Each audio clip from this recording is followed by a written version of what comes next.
हाँ तो बच्चों, हमारे सामने लॉज ऑफ मोशन का एक और नया क्वेश्चन आया है। चलिए देखते हैं इस क्वेश्चन को हम कैसे सॉल्व कर सकते हैं। क्वेश्चन ये कह रहा है कि in figure block A and B move with velocity v1 and v2। ये ब्लॉक ए और बी है जो v1 और v2 वेलोसिटी से चल रहा है अलोंग हॉरिजॉन्टल डायरेक्शन।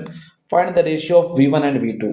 ये जो v1 और v2 है इसका रेशियो अपने को बोला गया है पता करने के लिए। तो देखिए ये दोनों ब्लॉक जो है एक ही रस्सी से बंधा हुआ है, एक ही स्ट्रिंग से बंधा हुआ है। तो जाहिर सी बात है कि अगर दो ब्लॉक, यानी जैसे ये ब्लॉक अगर एक ही स्ट्रिंग से, ये दोनों अगर एक ही स्ट्रिंग से बंधा हुआ है तो दोनों की जो वेलोसिटी होगी अलोंग द स्ट्रिंग वो सेम होगा। यानी इसका जो वेलोसिटी अलोंग द स्ट्रिंग की तरफ और इसका भी जो अलोंग द स्ट्रिंग होगा वो दोनों क्या होगा, सेम होगा। तो हम इस v1 को अगर हम अलोंग द स्ट्रिंग देखेंगे तो कितना हो जाएगा, ये हो जाएगा v1 cos थीटा 1।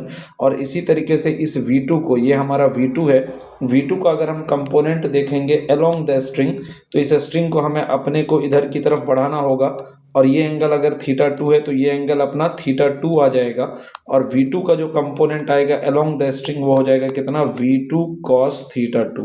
यानी कि v1 cos थीटा 1 जो अपना है, v1 cos theta 1 that must be equal to होना चाहिए v2 cos थीटा 2। यानी कि दोनों ब्लॉक अगर एक ही स्ट्रिंग से बंधा हुआ है तो दोनों का अलोंग द स्ट्रिंग जो कंपोनेंट होगा वो सेम होगा। That means v1 by v2 must be equal to होना चाहिए cos थीटा 2 अपॉन में cos थीटा 1 के।